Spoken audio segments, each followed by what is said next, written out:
Good morning.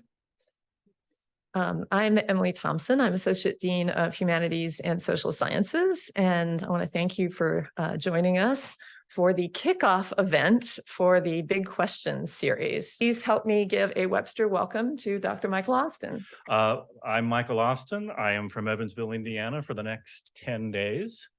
And then I will be in the very middle of very rural Utah with an exciting new challenge.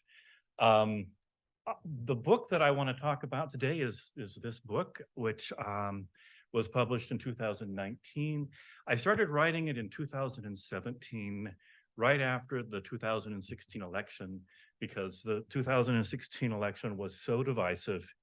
And I had written a previous book about the Founding Fathers in 2013.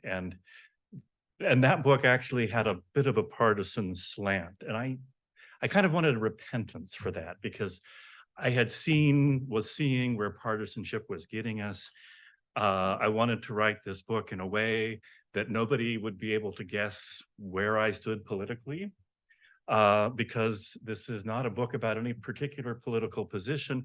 It's a book about how we talk to each other, how we argue and disagree with each other, which we are supposed to do in a democracy, and how we do that without becoming enemies, which we are not supposed to do in a democracy. The title, "We Must Not Be Enemies," comes from Abraham Lincoln's first inaugural address, which we'll talk about in just a minute. But he's talking to a country where 7 states have already announced their secession and the Civil War is imminent. And he is giving this message that we must not be enemies, we must be friends.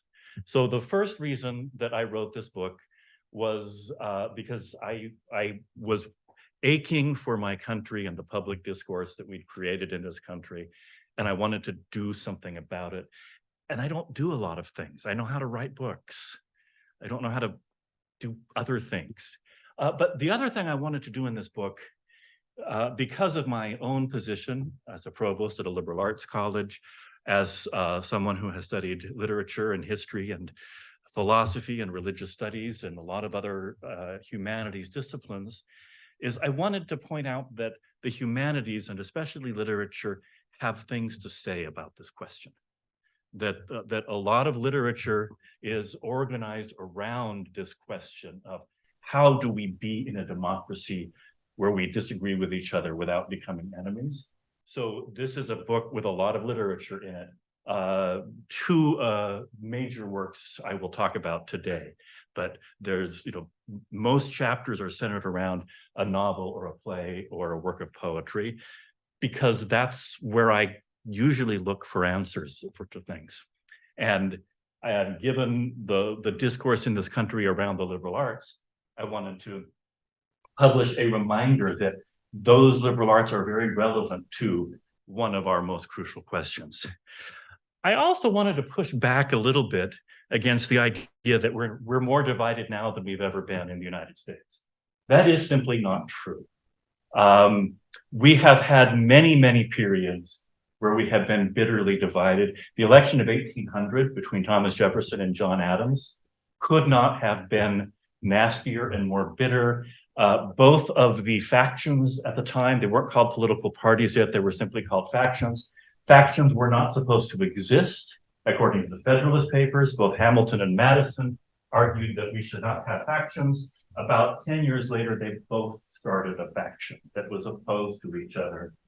Both of them saw the other side as a faction and an illegitimate cancer on the democracy. There weren't supposed to be factions. Both the Federalists and the Republicans at the time thought that they were the Americans and the other side were the factions. And that was a nasty, nasty election. The election of 1824 between John Quincy Adams and Andrew Jackson was a nasty, bitter affair where nobody got an electoral majority. So Adams made Henry Clay his Secretary of State, which Jackson called a corrupt bargain. He spent 4 years saying that the election was stolen from him, that he had won it fair and square. and that it was only the corrupt bargain that stole the election from him. And then 4 years later, he swept into power and fundamentally changed the way that we did politics in the United States. Even those two elections weren't our bitterest and most divided election. That honor goes to the election of 1860, where, as you can see, there were 4 major candidates. The Democratic Party split into two, a Northern Democratic and a Southern Democratic Party. The Republican Party, which this was only the Republican Party's second election, and it was largely the Whig Party, except it really only had one issue at the time, which is all the Democratic Party at the time had too. Slavery was the issue. And then there was an American Union Party, which was sort of made up of some Southern Whigs that got. So Lincoln was not on the ballot in 10 states. You could not vote for him in most, other than Virginia, any of the other states of the Confederacy. Lincoln got a majority of the electoral votes without even being on the ballot in the South. Douglas only won one state, Missouri, congratulations. And after the election, 7 states announced their secession from the Union, not because of any particular action on slavery that Lincoln had taken, because Lincoln hadn't taken any particular action on slavery. They left because they no longer saw a place for themselves in the United States when a man like Abraham Lincoln, who said that slavery was wrong, again, he hadn't done anything about it. He simply said it was wrong. If he can win without even being on the ballot, the South reasoned, we have no place in this country. So they seceded. On his inauguration, which was in March, Lincoln gave a passionate defense of his position on slavery, arguing that he did not intend to do anything about this right now, but that it was wrong, it was morally evil, and we had to call it such. And then this is what he closed with. And I'm going to read this to you because this is where I took my title from. I am loath to close. We are not enemies, but friends. We must not be enemies. Though passion may have strained, it must not break our bonds of affection. The mystic cords of memory, stretching from every battlefield and patriot grave to every living heart and hearthstone, all over this broad land will yet swell the chorus of the Union when again touched, as surely they will be, by the better angels of our nature. I would have loved to have called my book The Better Angels of Our Nature, but Steven Pinker, cognitive psychologist from Harvard, beat me to that title, and I chose the second best phrase in this speech. We must not be enemies. Now, there are 2 misconceptions about Lincoln's remarks that I want to address. One is that they didn't work, and that's not quite true. It is true that 5 more states seceded after he made the speech, but Missouri didn't secede, Kentucky didn't secede, Maryland, Delaware didn't secede, and West Virginia, where I started my career at Shepherd University in West Virginia, seceded from Virginia. So 4.5 of the 9 states remaining did not secede from the Union. So Lincoln actually, with his speech, with his conciliatory gestures, managed to keep 4.5 Southern slaveholding states in the Union, which was crucial. Without Kentucky, I believe Lincoln is famous for saying, I would like to have God on my side, but I must have Kentucky. That made the difference in the Civil War. So Lincoln's gestures did matter. They didn't prevent the Civil War, but they prevented a winning coalition from being formed. The other thing is that in saying this, Lincoln wasn't being firm about slavery, and that is not true at all. If you read the whole speech, Lincoln gave a passionate defense of his position on slavery, made it very clear that it was an evil that the United States, that would destroy the United States. And at the end, he made this invitation, but he didn't make this invitation by saying, I will give up what I believe in. He still believed in something, and he still said, let's work this out as a people. Let's work this out as a nation. Let's not work this out by a secession and a civil war. Walt Whitman, here we are to my point about the humanities having things to say. Walt Whitman, in his life, you've all heard of Walt Whitman, right? Great poet of democracy. He published 5 editions of his really only book, which was called Leaves of Grass. But that wasn't really a book. It was just whatever he happened to be writing. That was all of his poetry. It was like his own collected works. These 5 editions, one of them was published in 1860. This is the 3rd edition, right before the Civil War. This was his edition of Grapes of Wrath, and it was republished again about 5 years ago by the University of Iowa Press. It is so different than the 1st and the 5th edition, which are the 2 that you usually see. It has poems that are in no other edition, and most of them are aimed at this question of how can we stay together as a country. One of the poems is called Calamus, which is a hallucinogenic plant, and I don't know why he named this poem Calamus. It's a long poem, but this is what he says in there, and I want to talk about this because this is crucial to what I want to say. To the states, he says, "States, were you looking to be held together by the lawyers, by an agreement on paper, or by arms? Oh, away. I arrived bringing these beyond all the forces of courts and arms. These, to hold you together as firmly as the earth itself is held together. There shall from me be a new friendship. It shall be called after my name. It shall circulate through the states in different of place. It shall twist and intertwist them through and around each other. Compact shall they be, showing new signs. Affection shall solve every one of the problems of freedom. Those who love each other shall be invincible. They shall finally make America completely victorious in my name." It's a beautiful poem. This is only in his 3rd edition, but it says exactly what I would like to tell the world, and that is, affection will solve the problems of freedom, and we can do this as friends. Both Lincoln and Whitman are appealing to a very, driving me crazy, to a very specific kind of friendship. And this was something that it comes from Aristotle's Nicomachean Ethics, which is a wonderful book about how to live well. And a great deal of that book is devoted to different kinds of friendship, because Aristotle believed we can't live well without friends.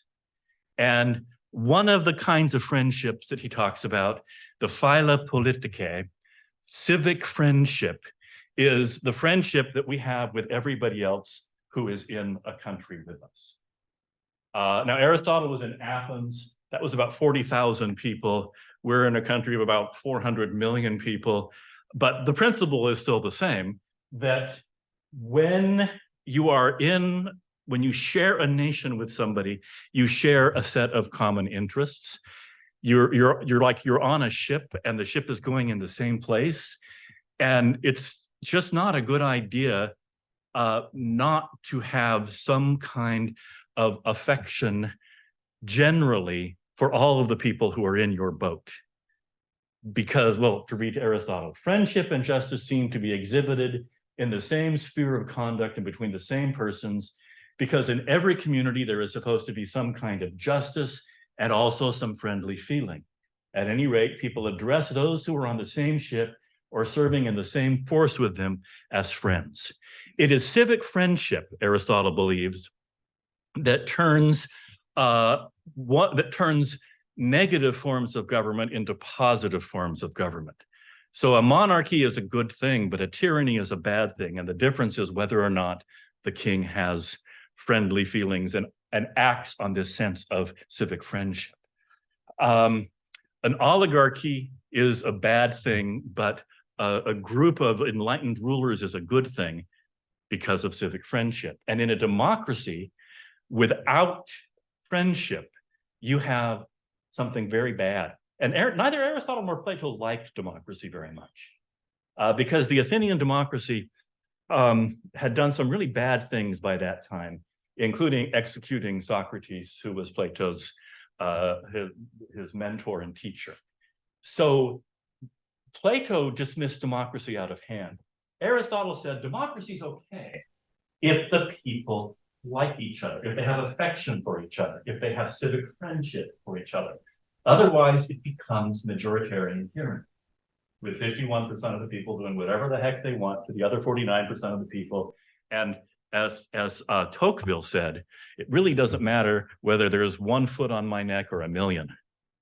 That tyranny and oppression from a majority is just as bad to those not in the majority as any other form of tyranny. So this idea that we can be friends, not close friends, personal, call one up and go to McDonald's kind of friends, but that we can genuinely wish the best for people in our nation. That is the difference, and Tocqueville believed this too. That is the difference between a functioning democracy and a majoritarian tyranny. And you can kind of see where I think we're heading in the current environment. The book, and I'm not going to read these all because I'm going to go through them one by one, but the book is organized around 7 principles that I call the 7 principles of civic friendship in a democracy. They assume that we're going to disagree. We have to disagree. Democracy doesn't even work if we don't disagree. We have a system that has been designed to bring disagreement together and produce compromises and solutions. So disagreement is the engine that drives democracy. Enmity is not. So in order to have a functioning democracy, we basically have to get better about arguing with each other as friends. Because we have to argue with each other and we have to be friends. So these are the 7 points, and I want to go through these, and then I want to talk about one of my favorite examples, which is also one of the greatest works of literature, I think, in all of world history. Point 1, we need to learn how to be better friends with people that we disagree with. About anything. I think probably the most important and I think dangerous modern technology is the filter. We have the ability to filter almost everything at an intellectual level. We can filter what news we watch. We can filter the people that we make contact with. Social media gives us the ability to filter out people who don't agree with us and create echo chambers or echo bubbles where we just listen to what people that agree with us say. And as soon as we find someone who doesn't agree with something, we can just block them and filter them out. Conversations with people that we disagree with are hard because we suck at arguing. We are not good arguers in this country. We are wonderful name callers. We are really good at outrage and indignation. And social media feeds on what I call in the book outrage pornography, which is just, here's a little clip of somebody saying something stupid. Let's get really mad about that. I mean, that in caps is what Facebook is. Outrage porn and kiddie porn. Conversations with people we disagree with are hard. It's really easy to personalize. It's really easy to become angry, and it's really easy to filter. And that has left us unable to have conversations about serious issues that we disagree about. It's also left us without a common body of facts. You know, this is one of the big changes from when I was growing up in the 1980s, and we had 3 television stations and 3 news shows, and we had a daily paper, and there were 3 news magazines, and that's all we had, and everybody kind of had the same basic set of facts. It was hard to filter facts in that media environment. That's not the case anymore. So we lack even the facts upon which we can have arguments. We also need to get better at disagreeing with people who are our friends. Ralph Waldo Emerson, when he was doing the Lyceum lectures in New England in the 1840s, has a whole essay on friendship. And he says, I do not wish to treat friendships daintily, but with the roughest courage. When they are real, they are not glass threads or frostwork, but the solidest things we know. To my knowledge, that's the first use of the term snowflake, or something close to snowflake, to describe somebody's feelings. But friends should not get upset at each other because they disagree, even about important things. Most of us have family we disagree with about important things, and we kind of have to interact with them because they're family. But most of us tend to spend most of our time with people that share a lot of our worldviews, but they don't share all of our worldview. But how many times have you disagreed with a friend and said, I'm not going to say anything because I don't want to ruin our friendship? Do that a lot. And what that does is it pathologizes disagreement. It makes it seem that we, in order to have friends, we have to norm ourselves to something that we can all agree on. And as a result, we don't have arguments with our friends. And we need to. We need to be able to discuss important issues with each other, and to not get all upset because we're disagreed with. Remember, we're supposed to disagree with each other. When you disagree with somebody, you are both fulfilling a vital role in a democratic society. So argue more. This is a big one. We need to be for things. One of the things that the 2016 election did, or at least started, was a movement called, well, it didn't start it, but it sort of the culmination of negative partisanship.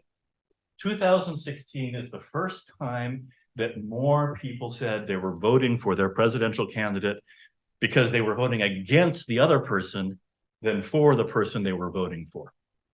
And if you look at the political parties right now, when asked what's the most important reason you are a Republican or a Democrat, for the first time in 2016, a majority of the people in this country said, I belong to this party not because I believe in this party, but because I'm afraid of the other guys. And negative partisanship is disastrous on a whole lot of levels. One thing it does is it pushes primary elections to extremes, so that when we get to a general election, we have two candidates chosen by the most extreme voices in the country. And that, I think we can definitely see, has happened. The other thing it does is it removes accountability. If the only thing that, just use an example, and I'm going to just use an example, and I'm not criticizing anybody, but if the only thing that Donald Trump had to do as president was not be Hillary Clinton, he was going to succeed. That's a really low bar to not be, and if the only thing that Joe Biden has to do is not be Donald Trump, he's going to succeed, because that's a very, very low bar. So once we cross that line to where we are voting against and not voting for, a whole lot of things in a democracy stop functioning. So, and here's one, this is the most important one. This is the one that I started the book with. We have a moral responsibility to try to persuade people of positions that we think are morally important, because that's the only way to make things happen in a democracy. Almost every election I can remember, there has been this sense of we have to vanquish the other party so we can do what's right. And the other party keeps not getting vanquished, because that's not how elections work in a democracy. Both parties are very good at what they do, and they're gonna both occupy about 50% of the country and move to make sure that that's where they are. So that if we're going to change something, we have to engage and we have to persuade. That is a moral responsibility. I can't tell you how many times I have heard someone say something like this: I refuse to argue about X. If you want to talk about sales tax rates, that's fine, but I will not argue about this thing: civil rights, a woman's right to choose, whether or not we should have unlimited gun ownership. I refuse to argue about that. It's too important. And guess what? If we don't argue about that, nothing ever changes. Because arguing about those things, those really important things, is how policy gets made in the system that we have. So when we say, I refuse to engage over this issue, aren't you glad that Martin Luther King didn't say, I refuse to engage over the issue of civil rights? Because nothing would have happened if he had taken that position.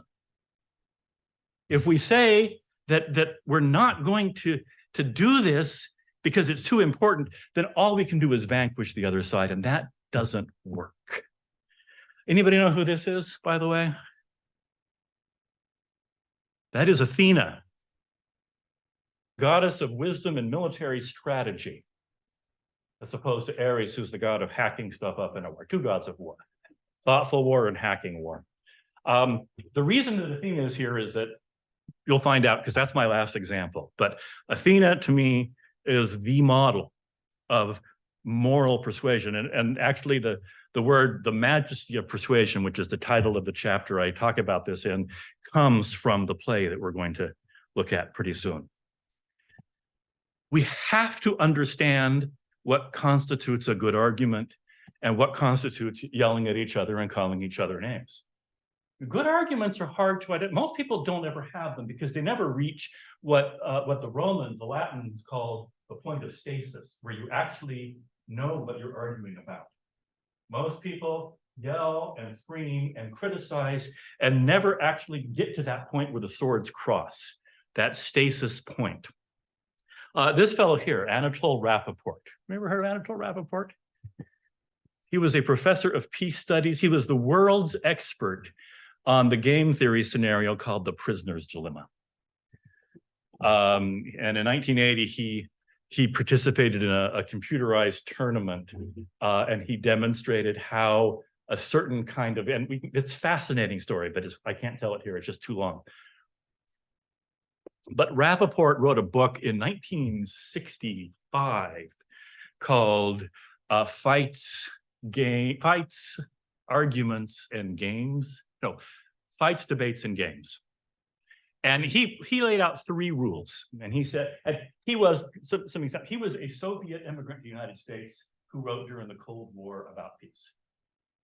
So that was what was on his mind.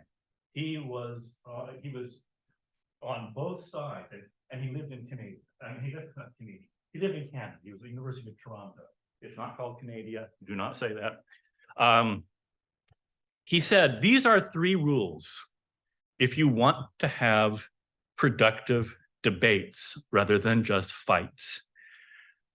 1, you should always attempt to re-express your target's position so clearly, vividly, and fairly that your target says, thanks, I wish I'd thought of putting it that way. If you can't do that, you haven't understood the position well enough to argue.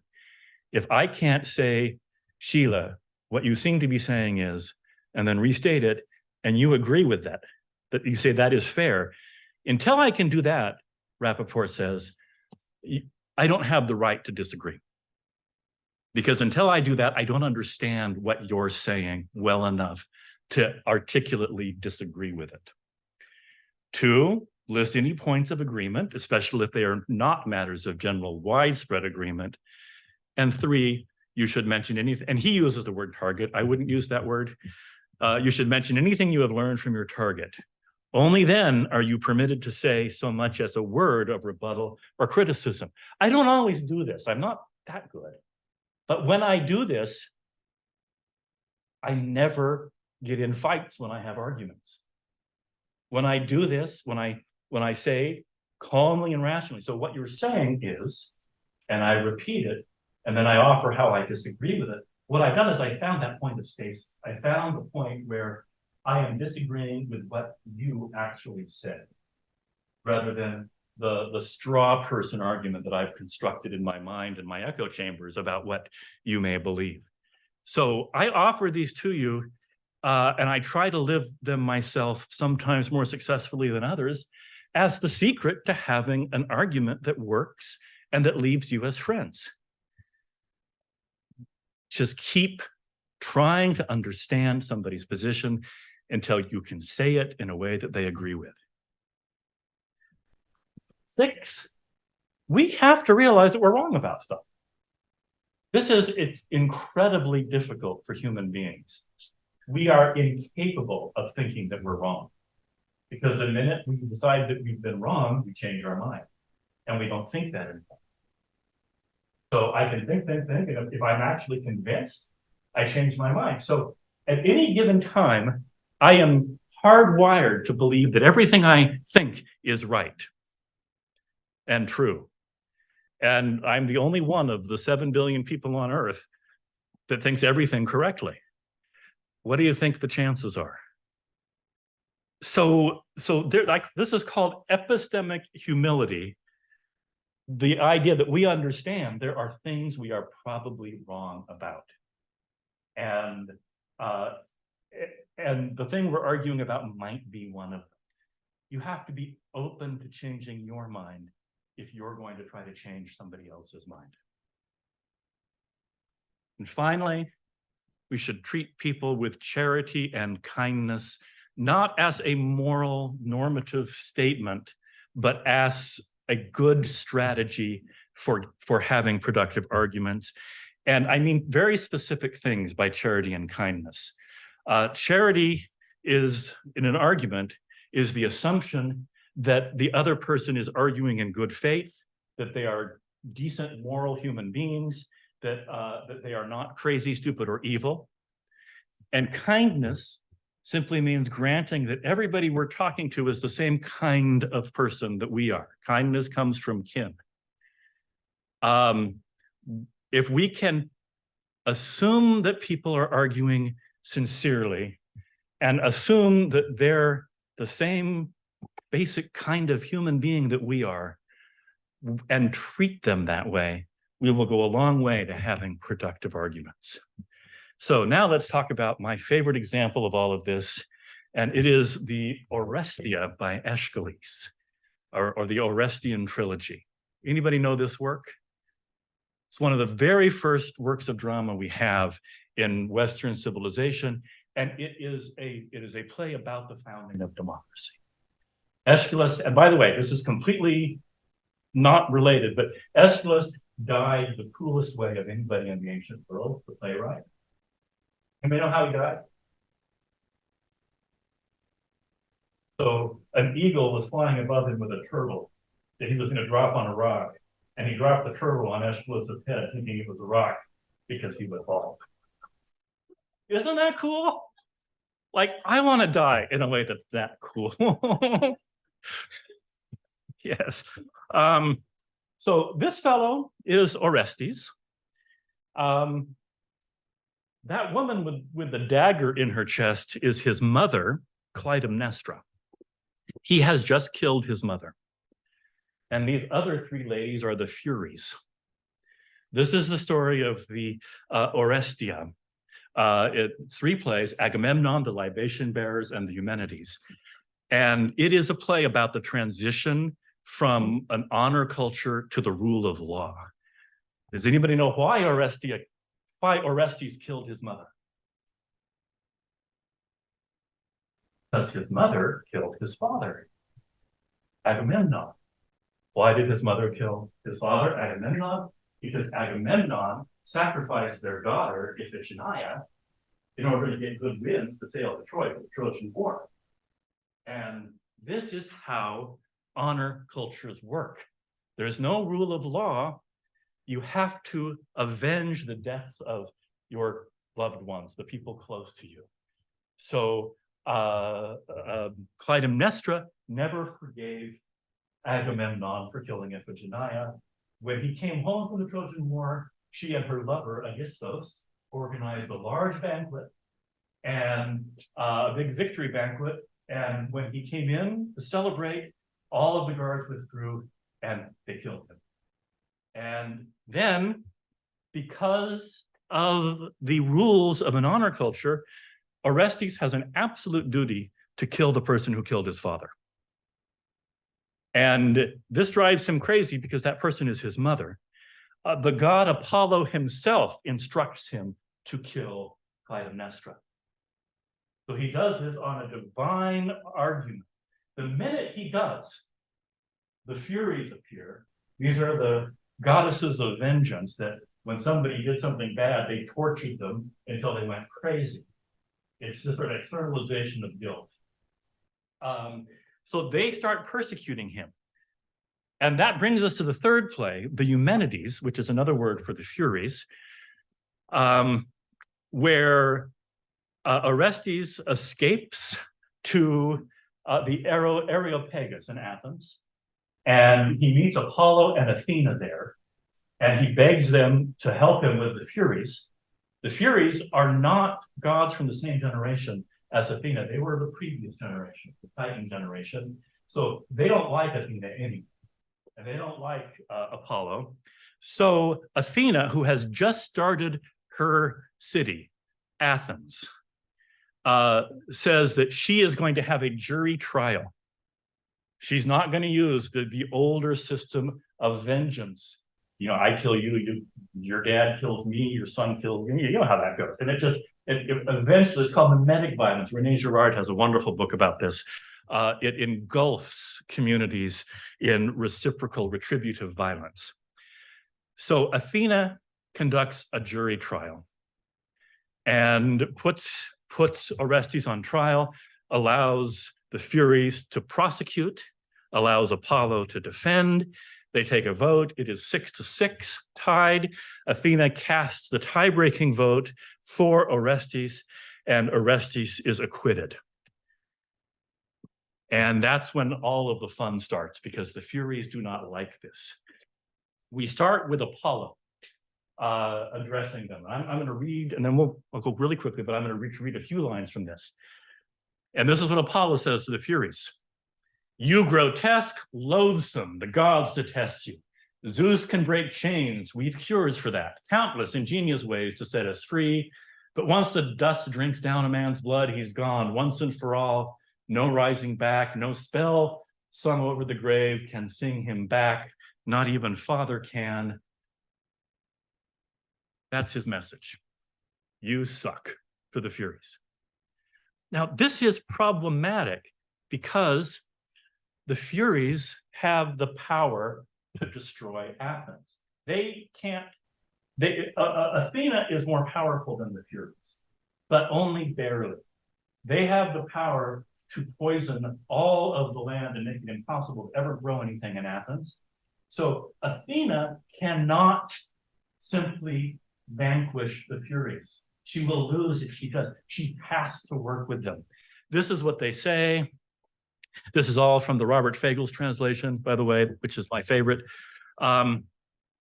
You younger gods, you have ridden down the ancient laws, wrenched them from my grasp, and I, robbed of my birthright, suffering great with wrath, I loose my poison over the soil.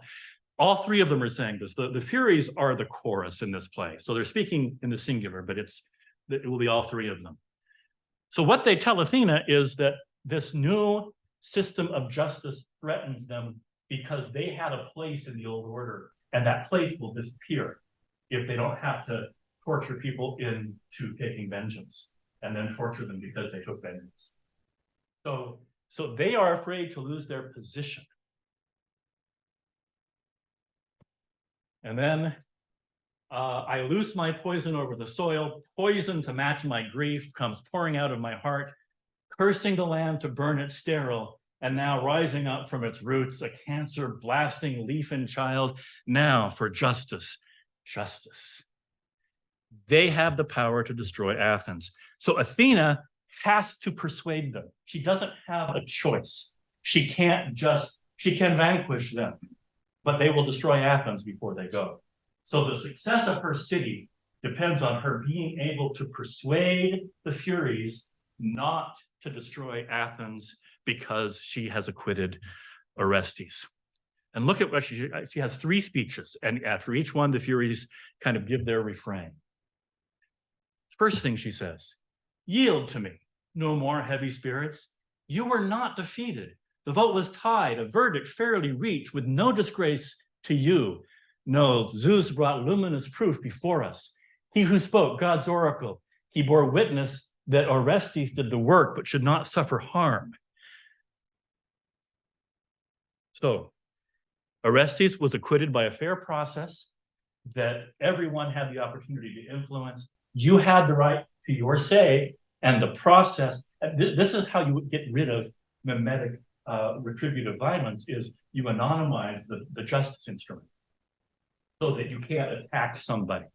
So the first thing she says is that this was fair. This was a process. You see that Aeschylus is arguing for democracy. He's writing at the beginning of democracy in Athens. Aristotle was writing at the end.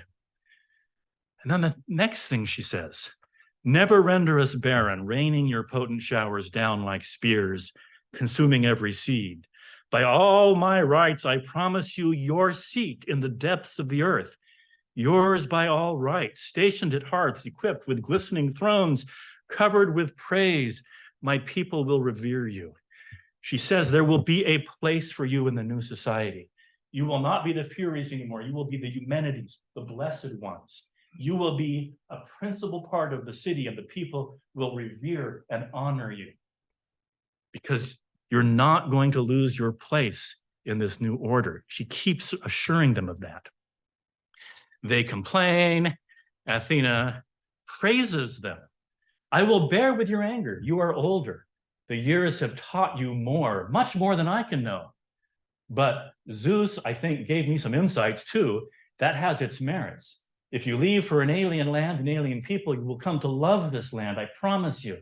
As time flows on, the honors flow through all my citizens, and you, throned in honor before the house of Atreus, will harvest more from men and women, moving in solemn file than you can win throughout the mortal world.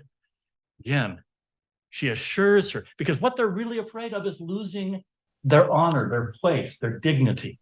And Athena gives that to them and says, we're going to change, but you will not simply be thrown away when we change. They protest again. Athena says, no, I will never tire of telling you your gifts so that you, the older gods, can never say that I, a young god, and the mortals of my city drove you outcast, outlawed from the land. This is the life I offer. It is yours to take. Do great things, feel greatness, greatly honored, share this country cherished by the gods. And with that, Athena convinces the Furies. They become the Humanities. Athens becomes the great power that it becomes. Democracy thrives, the rule of law is established. And then there's the Peloponnesian War. We're not going to talk about that today. We're going to talk about the way that Athena characterized her task as persuading, and the way that she used these techniques to persuade. That is how you have disagreements in an atmosphere of civic tension. Yeah.